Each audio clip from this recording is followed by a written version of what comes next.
Hi everyone, welcome back to our channel ఆహా మన వంటలు. ఇప్పుడు మనం బాండీ నిండా నూనె తీసుకుని బూందీ గరిటెతో బూందీ తయారు చేసుకునే పని లేకుండా 2 రకాల మోతీచూర్ లడ్డులను ఎలా తయారు చేసుకోవాలో చూద్దాం. ఇక్కడ మనం ఫుడ్ కలరు చక్కెర వాడటం లేదండి, చక్కెర ప్లేస్లో బెల్లం వాడుతున్నాము. చిన్న చిన్న టిప్స్ పాటిస్తూ సేమ్ ఇంగ్రీడియంట్స్తో ఎంతో రుచిగా ఉండే 2 స్వీట్ రెసిపీస్ ఈజీగా ఎలా తయారు చేసుకోవాలో చూద్దాం. చూడటానికి జ్యూసీగా, కలర్ఫుల్గా, పూసగా చాలా బాగుంది కదండి. టేస్ట్ ఇంకా అంతకంటే బాగుంటుంది. ఫస్ట్ కొంచెం క్రిస్పీగా, జ్యూసీగా ఉండే లడ్డును ఎలా తయారు చేసుకోవాలో చూద్దాం. ఎక్కడా స్కిప్ చేయకుండా చివరి వరకు చూడండి, మీకు ఈజీగా అర్థమవుతుంది. ఇంకా లేట్ చేయకుండా ప్రాసెస్లోకి వెళ్ళిపోదాం. మెత్తగా నలకొట్టిన బెల్లం లేదా బెల్లం పౌడర్ 1 కప్పు. నెక్స్ట్ అదే కప్పుతో 1 కప్పు శనగపిండి కొంచెం ఎక్కువగా తీసుకోవాలండి. సేమ్ సైజు కప్పులో పై వరకు తీసుకున్నాను. మీరు తీపి ఎక్కువగా తినేట్లయితే బెల్లం, శనగపిండి ఈక్వల్ క్వాంటిటీస్లో కూడా తీసుకోవచ్చు. టేస్ట్ కోసం మీ దగ్గర ఉన్న డ్రై ఫ్రూట్స్ ఏవైనా కొద్దిగా తీసుకోవచ్చు. శనగపిండిలో కలుపుకోవటానికి అదే కప్పుతో 1 కప్పు నీళ్లు కావాలి. ఇప్పుడు పిండిని ఒకసారి జల్లెడ పట్టుకున్నట్లయితే లంప్స్ మురికిపోయి పిండి మెత్తగా వస్తుంది. ఇప్పుడు 1/2 టీ స్పూన్ కంటే కొద్దిగా తక్కువగా ఉప్పు కూడా చేర్చి జల్లెడ పట్టుకున్నట్లయితే టేస్ట్ బాగుంటుంది. ఇప్పుడు పిండి కలుపుకోవటానికి పెట్టుకున్న 1 కప్పు నీళ్ళని కొంచెంగా కలుపుకుంటూ మిక్స్ చేసుకోవాలి. ఉండలు లేకుండా అంతా కలిసిపోయేటట్లు బాగా కలుపుకున్నట్లయితే లడ్డు బాగా వస్తుందండి. ఇప్పుడు కలర్ కోసం 1/4 టీ స్పూన్ పసుపును కూడా యాడ్ చేసుకుని బాగా కలుపుకున్నట్లయితే పిండి ఎల్లో కలర్లో కలర్ఫుల్గా ఉంటుందండి. ఇంకా ఎక్కువ కలర్ కావాలంటే సాఫ్రాన్ని నీళ్ళల్లో నానబెట్టి ఆ నీళ్లు కూడా కలుపుకోవచ్చు. ఇలా తయారు పెట్టుకున్న పిండిని దోశలాగా ఎలా వేసుకోవాలో చూద్దాం. ఫస్ట్ ఒక 1/4 కప్పు వరకు లేదంటే 1/2 కప్ వరకు నెయ్యి తీసుకోవాలి. ఇప్పుడు స్టవ్ పైన బాండీ పెట్టుకొని 1 స్పూన్ నెయ్యి అందులో వేసి డ్రై ఫ్రూట్స్ కూడా వేసి వేయించుకొని పక్కన పెట్టుకోవాలి. బాండీ నల్లగా ఉంది ఏంటా అని చూస్తున్నారు కదా, ఇది ఐరన్ బాండీ అండి. పిల్లల్లో, లేడీస్లో ఎక్కువగా ఐరన్ డెఫిషియన్సీ ఉంటుందండి. రెగ్యులర్గా ఐరన్ బాండీ, ఐరన్ పెనము దోశలకి వాటికి అలా వాడుకున్నట్లయితే రక్తంలో ఉన్న ఐరన్ లోపాన్ని చాలా వరకు నివారించుకోవచ్చు. ఇప్పుడు అదే బాండీలోకి ఒక 2 స్పూన్ల వరకు నెయ్యిని తీసుకుని దోశ ఎలా వేస్తున్నానో చూడండి. చిన్న సైజు దోశలుగా వేసుకోవచ్చు.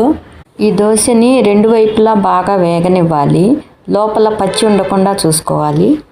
ఇలా దోశలా వేస్తే లోపల వరకు ఉడికేదానికి కొంచెం టైం పడుతుంది.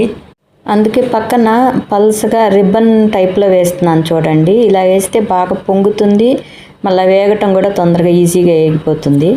ఈ స్వీట్కి నెయ్యి ఫ్లేవర్ చాలా బాగుంటుందండి. నెయ్యి కనుక మీ దగ్గర తక్కువ ఉన్నట్లయితే సన్ఫ్లవర్ ఆయిల్ నెయ్యిలో మిక్స్ చేసి అయినా వాడుకోవచ్చు.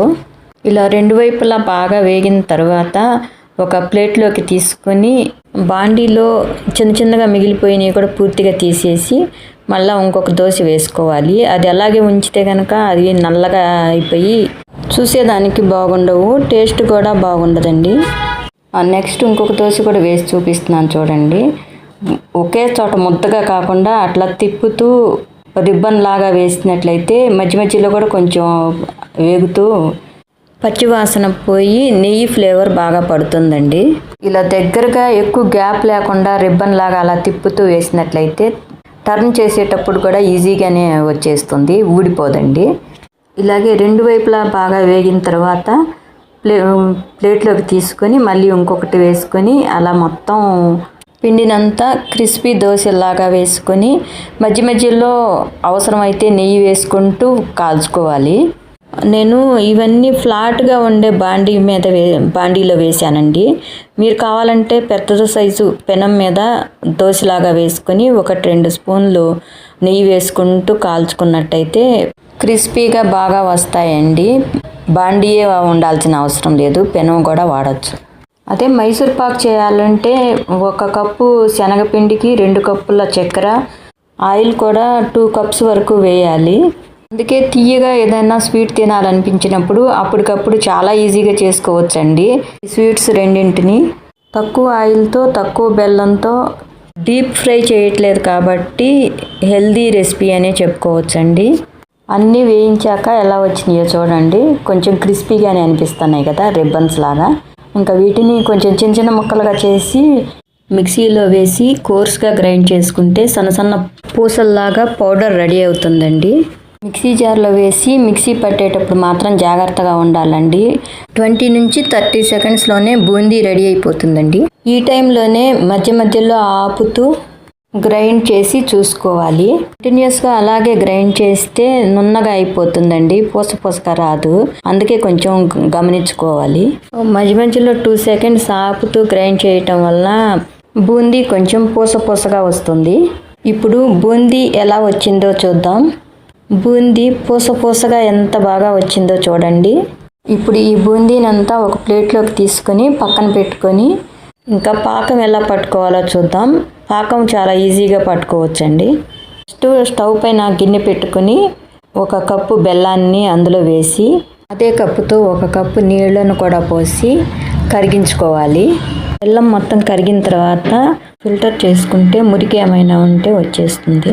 బెల్లం కరిగించిన గిన్నెను ఒకసారి కడిగి ఫిల్టర్ చేసిన బెల్లం నీళ్ళని అదే గిన్నెలోకి వేసి మళ్ళా పాకం పట్టుకుందాము. కొద్దిసేపు కాగిన తర్వాత బుడగలు వస్తూ పాకం కొంచెం చిక్కబడుతుంది. ఈ టైంలో కొంచెం పాకాన్ని గరిటెలోకి తీసుకొని తీగ పాకం వచ్చిందో లేదో చెక్ చేసుకోవాలి. పాకాన్ని 2 వేళ్ల మధ్యలోకి తీసుకొని సపరేట్ చేస్తూ ఉంటే తీగలాగా రావాలి. అది కొంచెం గట్టిగా అలాగే ఉంటే గట్టి తీగ పాకం అన్నమాట. ఇప్పుడు ఇక్కడ మనకి గట్టి తీగ పాకం వచ్చేసిందండి. పాకం రెడీ అయిందండి. ఇప్పుడు ఈ పాకాన్ని బూందీలోకి కలుపుకోవాలి. ఇప్పుడు ఈ బూందీలోకి 1 స్పూను యాలకుల పొడిని యాడ్ చేస్తున్నాను. కావాలంటే మీరు యాలకులను దంచి కానీ లేదంటే పౌడర్ కానీ పాకంలో కూడా వేసుకోవచ్చు. పాకం మొత్తం బూందీకి పట్టేటట్లు బాగా కలుపుకోవాలి. మీరు తీపి ఎక్కువ ఇష్టపడేటట్లయితే పెద్ద కప్పుతో బెల్లం తీసుకొని అదే కప్పుతో నీళ్లు తీసుకొని పాకం పట్టుకొని అందులో కొంచెం యాలకుల పొడి వేసి శనగపిండి తీసుకున్న కప్పులోకే బెల్లం పాకం కూడా తీసుకొని బూందీలో కలిపి చూడండి. మీకు తీపి సరిపోయినట్లయితే మిగిలిన పాకాన్ని ఒక బాక్స్లో పెట్టి మూత పెట్టుకున్నట్టయితే పూరి, చపాతీ, ఇడ్లీలోకి చాలా బాగుంటుంది. పిల్లలు చాలా ఇష్టంగా తింటారు. దోశలు వేసినప్పుడు మిగిలిన నెయ్యిని కూడా యాడ్ చేసుకుని బాగా కలుపుకుంటే ఫ్లేవరు, టేస్ట్ చాలా బాగుంటాయండి. గిన్నెలో మిగిలిన పాకాన్ని కూడా వేస్తున్నాను. లడ్డులో యాలకుల ఫ్లేవర్ కూడా చాలా బాగుంటుందండి. యాలకులలో చాలా ఔషధ గుణాలు ఉన్నాయండి. అధ్యయనాల ప్రకారం చూస్తే యాలకులు జీర్ణక్రియను మెరుగుపరుస్తాయి.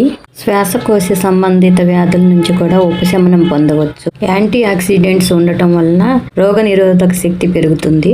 ఇలా చెప్పుకుంటూ పోతే చాలా హెల్త్ బెనిఫిట్స్ ఉన్నాయండి. గుండె ఆరోగ్యాన్ని కాపాడటంలో కూడా ఈ యాలకులు బాగా ఉపయోగపడతాయండి. ఫైనల్ గా నేతిలో వేయించి పెట్టుకున్న డ్రై ఫ్రూట్స్ ను కూడా వేసుకుని ఉండలు కట్టుకుంటే మన first recipe motichoor laddu, crispy laddu ready అయిపోయిందండి. ఫుడ్ కలర్తో పని లేకుండా బెల్లం పాకంతోనే కలర్ఫుల్గా ఎంత బాగా వచ్చిందో చూడండి.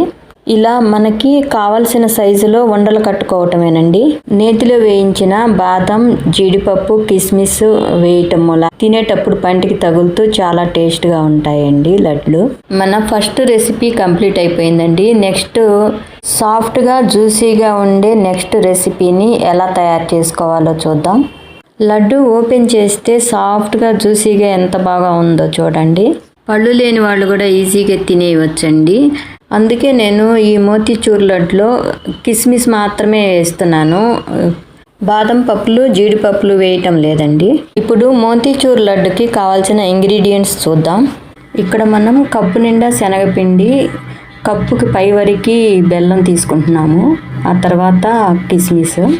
దోశలు వేసుకోవటానికి అదే కప్పుతో 3/4 కప్పు నెయ్యి, తర్వాత కొద్దిగా యాలకుల పొడి, కొంచెం చిటికెడు ఉప్పు ఉంటే చాలు. పిండి మొత్తాన్ని ఒకసారి జల్లెడ పట్టుకోవాలి.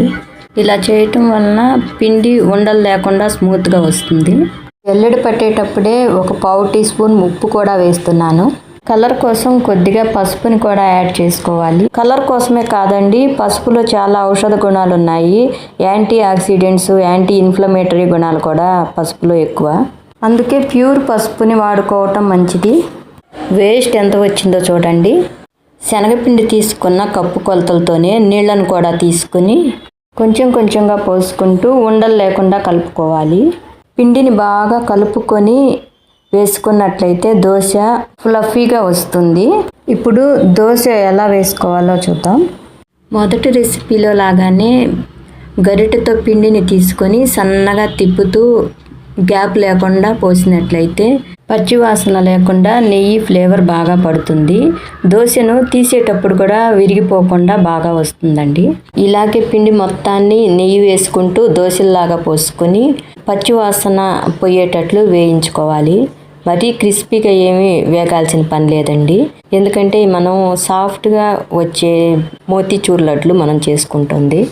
ఇలా తక్కువ టైంలో కప్పు కొలతలతో 15 నుంచి 20 లడ్లు వరకు చేసుకోవచ్చండి. అదే కనుక ఎక్కువ క్వాంటిటీలో చేసుకోవాలంటే అదే కేజీ లెక్కన బాండీలో నిండా నూనె తీసుకొని ఇంకా బూందీ గరిటెతో పూస దూసుకొని లడ్డూలు చేసుకోవాల్సిందే. ఈ రకంగా అయితే వంట రాని వాళ్ళు చిన్నపిల్లలు కూడా ఈజీగా తయారు చేసుకోవచ్చు. పిండి అంతా దోశలుగా వేసుకోవటం అయిపోయిందండి. ఇంకా వీటిని కూడా కొంచెం చిన్న చిన్న ముక్కలుగా చేసుకొని మిక్సీలో వేసుకొని కొంచెం కోర్స్గా గ్రైండ్ చేసుకోవాలి. మనం సెకండ్ రెసిపీలో దోశలను బాగా ఎక్కువగా ఎర్రగా వేయించలేదు, అందుకే కొంచెం సాఫ్ట్గా ఉన్నాయి. మనకి ఇలాగే కావాలన్నమాట. ఇంకా ఈ పీసెస్ అన్నింటినీ మిక్సీ జార్లో వేసుకొని కోర్స్గా గ్రైండ్ చేసుకుందాం. ఫస్ట్ స్పీడ్లో 30 సెకండ్స్ గ్రైండ్ చేసుకుంటే సరిపోతుంది. ఇప్పుడు బూందీ ఎలా వచ్చిందో చూద్దాం. సన్నగా రవ్వగా బూందీ ఎంత బాగా వచ్చిందో చూడండి. మిక్సీ జార్లో సగం పీసులే పట్టాయండి, మిగతా సగం ఇప్పుడు వేసుకుందాము. ఎందుకంటే ఫుల్గా వేసినా కానీ నీట్గా గ్రైండ్ అవ్వదు, అందుకనే 2 హాఫ్స్గా వేస్తున్నాను. చూడండి, సెకండ్ టైం మిక్సీలో వేసిన బూందీ కూడా ఎంత బాగా వచ్చిందో. పాకం కలుపుకోవటానికి వీలుగా ఉంటుందని ఫస్ట్ టైం ప్లేట్లోకి తీసుకున్న బూందీని కూడా బౌల్లోకి వేశాను. ఇప్పుడు ఇది సెకండ్ టైం బూందీని కూడా బౌల్లోకి వేసుకుని తర్వాత పాకాన్ని కలుపుకుందాము. ఇంకా పాకం ఎలా పట్టుకోవాలో చూద్దాం. ఈ మోతీచూర్ లడ్డుకి బెల్లం కొంచెం ఎక్కువగా పడుతుందండి. అంటే 1.25 కప్పు బెల్లం కావాలి. దాన్ని కరిగించి ఫస్ట్లో లాగానే వడకట్టుకొని అది ఏమైనా డస్ట్ ఏమైనా ఉంటే పోయేదానికి. ఆ తర్వాత మళ్ళీ అదే క్వాంటిటీలో నీళ్ళని తీసుకుని పాకం పట్టుకోవాలి. అంటే 1.25 కప్పు నీళ్లను కలపాలి. దీనికి కొంచెం లేత పాకం అయితే సరిపోతుంది. బుడగలు స్టార్ట్ అయ్యి పాకం కొంచెం లైట్గా చిక్కపడింది కదా, ఈ టైంలో మనం కొంచెం చెక్ చేసుకోవాలి లేత తీపి పాకం వచ్చిందో లేదో. ఇప్పుడు గంటితో కొద్దిగా పాకాన్ని 2 వేళ్ల మధ్యలోకి తీసుకుని కొంచెం సపరేట్ చేస్తూ ఉంటే లేత తీగ పాకం వచ్చిందో లేదో తెలుస్తుంది. కొంచెం ఆ తీగ సాగినట్లుగా అయ్యి కొంచెం కట్ అవుతూ ఉంటే అది లేత తీగ పాకం అన్నమాట. పాకం రెడీ అయిందండి. ఈసారి యాలకుల పొడిని పాకంలోనే వేశాను. ఈ పాకాన్ని అంతటిని ఈ బూందీ మొత్తంలోకి కలుపుకొని ఇంకా ఉండలు కట్టుకోవటమే.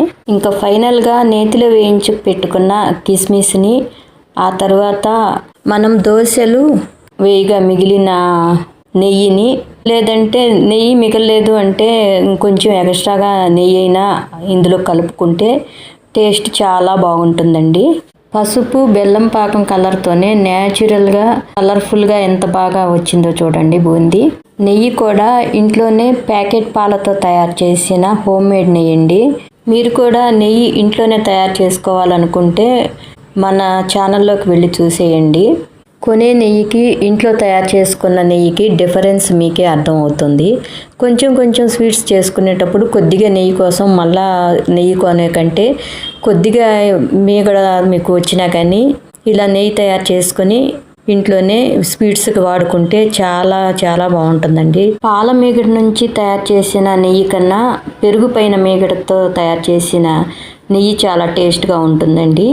పాల నుంచి ఒకసారి, పెరుగు నుంచి ఒకసారి నెయ్యిని తయారు చేసుకొని మీకు ఎలా నచ్చితే అలా తయారు చేసుకొని స్వీట్స్లోకి వాడుకోండి.